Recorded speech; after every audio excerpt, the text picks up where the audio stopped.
স্বাগত গ্লোবাল টাইমে। বিশ্বের নানা প্রান্তের খবর নিয়ে আপনাদের সাথে আছি আমি সোহাগ বক্স। এবার বিস্তারিত।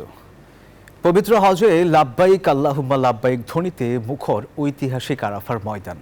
এখানে অবস্থান করাই হজের মূল আনুষ্ঠানিকতা। মসজিদের নামিরা থেকে আজ হজের খুতবায় বিশ্ববাসীর কল্যাণ কামনা করে দোয়া করা হয়, যা সরাসরি অনুবাদ হয়েছে বাংলা সহ বিশ্বের ৩৫টি ভাষায়। আজ সূর্যোদয় থেকে সূর্যাস্ত পর্যন্ত আরাফায় অবস্থান করবেন বিশ্বের ১.৫ শতাধিক দেশ থেকে আসা ১৫ লাখেরও বেশি মুসল্লি। সৌদি আরব থেকে মোহাম্মদ ফিরোজের প্রতিবেদন। পবিত্র হজের দ্বিতীয় দিনে নিয়ম অনুযায়ী বৃহস্পতিবার মুসল্লিরা জড়ো হন আরাফাতের ময়দানে। সেখানে লাব্বাইক আল্লাহুম্মা লাব্বাইক ধ্বনিতে মহান সৃষ্টিকর্তার কাছে নিজেদের অবস্থানের কথা জানান দেন বিশ্বের ১৫০টি দেশ থেকে হজ পালন করতে আসা লাখ লাখ ধর্মপ্রাণ মুসলমান। মসজিদের নামিরা থেকে হজের খুতবা দেন মক্কার গ্র্যান্ড মসজিদের ইমাম ও খতিব শেখ সালেহ বিন আব্দুল্লাহ বিন হুমায়দ। খুতবার পরেই বিশ্ববাসীর কল্যাণ কামনা করে দোয়া করেন। বাংলা সহ বিশ্বের ৩৫টি ভাষার মানুষের জন্য তা অনুবাদ সরাসরি প্রচার করেছে সৌদি কর্তৃপক্ষ। খুতবায় নিপীড়িত ফিলিস্তিনি মুসলিমদের মুক্তি ও বিশ্ব মুসলিমের কল্যাণ এবং সমৃদ্ধি কামনায় দোয়া করা হয়। আরাফাতে জোহর ও আসর নামাজ একসঙ্গে পড়েন সবাই। সূর্য অস্তমিতের সাথে সাথে রওনা হবেন মুজদালিফার উদ্দেশ্যে, যেখানে রাত কাটাবেন খোলা আকাশের নিচে। মুজদালিফায় রাত্রি যাপন শেষে শয়তানি মারার জন্য পাত্র সংগ্রহ করবেন হাজিরা। এরপর ১০ জিলহজ ঈদ উল আজহার দিন জামারায় শয়তানকে পাথর মেরে কোরবানি দিয়ে মাথা মুন্ডন করবেন তারা। পরে কাবা শরীফে তওয়াফ করবেন। এই বছর পবিত্র হজ ঘিরে সৌদি সরকার নিয়েছে অত্যাধুনিক সব ব্যবস্থা। তীব্র গরম থেকে বাঁচতে কৃত্রিম বৃষ্টির পানি ছিটানো, পান করার জন্য মসজিদ নামিরার পাশে অসংখ্য কলের ব্যবস্থা, নিরাপত্তা জোরদার সহ কৃত্রিম বুদ্ধিমত্তা AI এর ব্যবহার করেছে সৌদি সরকার। মোহাম্মদ ফিরোজ, নিউজ 24, সৌদি আরব। ইরান, আফগানিস্তান, মিয়ানমার সহ ১২টি দেশের নাগরিকদের যুক্তরাষ্ট্র ভ্রমণে নিষেধাজ্ঞা দিয়েছেন মার্কিন প্রেসিডেন্ট ডোনাল্ড ট্রাম্প। স্থানীয় সময় বুধবার এই সংক্রান্ত এক নির্বাহী আদেশে সই করেন তিনি। এই নিষেধাজ্ঞার আওতায় আরও ৭টি দেশের নাগরিকদের উপর আংশিক বিধিনিষেধ আরোপ করা হয়েছে। হোয়াইট হাউস জানিয়েছে, জাতীয় নিরাপত্তার ঝুঁকি বিবেচনায় এই সিদ্ধান্ত। তবে মার্কিন স্থায়ী বাসিন্দা, দ্বৈত নাগরিক ও কূটনীতিকরা এই নিষেধাজ্ঞার বাইরে থাকবেন। এর আগেও ২০১৭ সালে ৭টি মুসলিম প্রধান দেশের উপর ভ্রমণ নিষেধাজ্ঞা জারি করেছিলেন ট্রাম্প।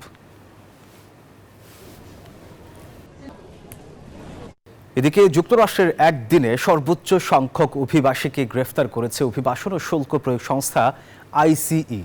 হোয়াইট হাউসের চাপের মুখে দ্রুত এবং ব্যাপক হারে গ্রেপ্তার বাড়াতে এই পদক্ষেপ নেওয়া হয়েছে।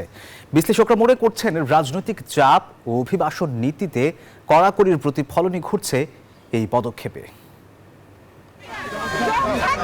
যুক্তরাষ্ট্রের অভিবাসন ও শুল্ক প্রয়োগ IECর সংস্থাটির ইতিহাসে একদিনে সবচেয়ে বেশি অভিবাসীকে গ্রেফতার করেছে। স্থানীয় সময় বুধবার এই অভিযান চালানো হয়। গ্রেফতার হওয়া অভিবাসীর সংখ্যা ২,২০০-রও বেশি, যা গত ৫ মাসের মধ্যে সর্বোচ্চ। ICE এর একজন মুখপাত্র নিশ্চিত করেছে, গ্রেফতার হওয়া অভিবাসীদের অনেকেই সংস্থাটির আটকের বিকল্প বা অল্টারনেটিভ টু ডেস্টিনেশন ATD প্রোগ্রামের আওতায় ছিলেন। এই প্রোগ্রামের অধীনে যেসব অনিবন্ধিত অভিবাসীকে জনসুরক্ষার জন্য হুমকি মনে করা হয় না, তাদের নির্দিষ্ট শর্তে মুক্তি দিয়ে নজরদারির আওতায় রাখা হয়। We haven't heard from him. He hasn't been able to contact us. It says that he's here, but we came here and he's not here. He was taken to the border this morning. We haven't heard from him. তবে এবারের গ্রেফতারে ব্যবহৃত পদ্ধতি নিয়ে উদ্বেগ প্রকাশ করেছেন অভিবাসন আইনজীবীরা। তাদের অভিযোগ, ICE কিছু অভিবাসীকে নির্ধারিত সময়ের আগেই সাক্ষাতের জন্য ডেকে এনে সেখান থেকে গ্রেফতার করেছে। এই ব্যাপক গ্রেফতারের পেছনে হোয়াইট হাউসের চাপ কাজ করেছে বলে ধারণা করা হচ্ছে। নীতি নির্ধারণী উপপ্রধান স্টিফেন মিলার গত মে মাসে ICE কর্মকর্তাদের সঙ্গে এক বৈঠকে স্পষ্ট হুঁশিয়ারি দেন, প্রতিদিন অন্তত ৩,০০০ গ্রেফতার না হলে জ্যেষ্ঠ কর্মকর্তাদের পদচ্যুত করা হবে। এই হুমকির পরপরই গ্রেফতারের গতি বাড়ায় ICE।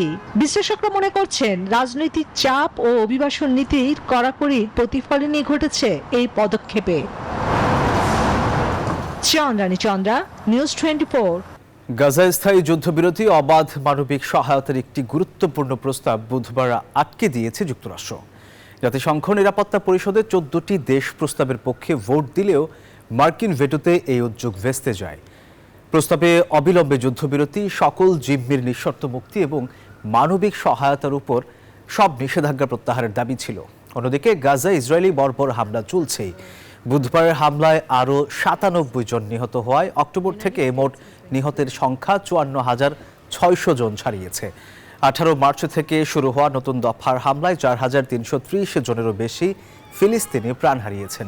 ইসরায়েলের বিরুদ্ধে আন্তর্জাতিক অপরাধ আদালতে যুদ্ধাপরাধ এবং আন্তর্জাতিক বিচার আদালতে গণহত্যার অভিযোগও রয়েছে।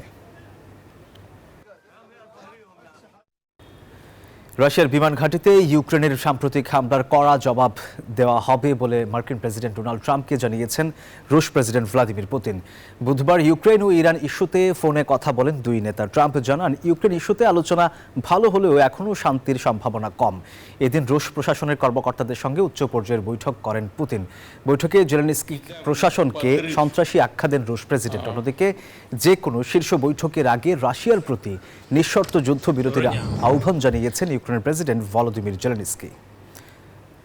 আলোচনার জন্য প্রস্তুত বলে উল্লেখ করেন তিনি এবং এরই মধ্যে রাশিয়াকে নিঃশর্ত সমর্থনের কথা ঘোষণা করেছেন উত্তর কোরিয়ার নেতা কিম জং উন। ভারতের আসাম ও উত্তর পূর্বাঞ্চলের একাধিক রাজ্যে বন্যা পরিস্থিতি এখনও অত্যন্ত সংকটজনক। 7টি রাজ্যে বন্যা ও বৃষ্টিজনিত কারণে প্রাণ হারিয়েছেন অন্তত 44 জন। সপ্তাহ ধরে চলা টানা বৃষ্টিপাতের ফলে সৃষ্ট বন্যা ও ভূমিধসে কেবলমাত্র আসামেই প্রাণ হারিয়েছেন কমপক্ষে 19 জন। রাজ্যের 21 জেলায় বন্যার কবলে পড়েছেন প্রায় 7 লাখের মতো মানুষ। এছাড়াও অরুণাচল প্রদেশ, মেঘালয়, ত্রিপুরা, মিজোরাম সহ নানা স্থানে হতাহতের খবরও পাওয়া গেছে। নিরাপদ আশ্রয়ে সরিয়ে নেওয়া হয়েছে হাজার হাজার মানুষকে। বিভিন্ন এলাকায় প্রশাসনের পক্ষ থেকে বিতরণ করা হচ্ছে ত্রাণ। বন্যা পরিস্থিতি উন্নতির আশায় দিন গুনছেন রাজ্যের মানুষ।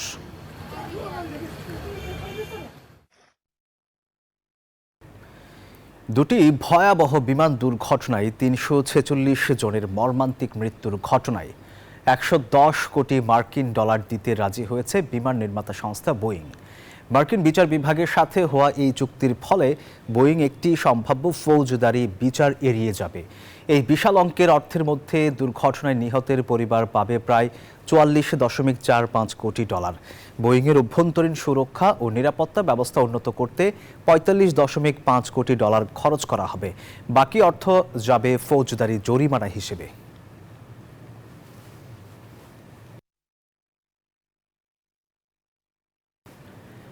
দর্শক, এই ছিল নিউজ 24 গ্লোবাল টাইমে। এতক্ষণ সাথে থাকার জন্য ধন্যবাদ সবাইকে।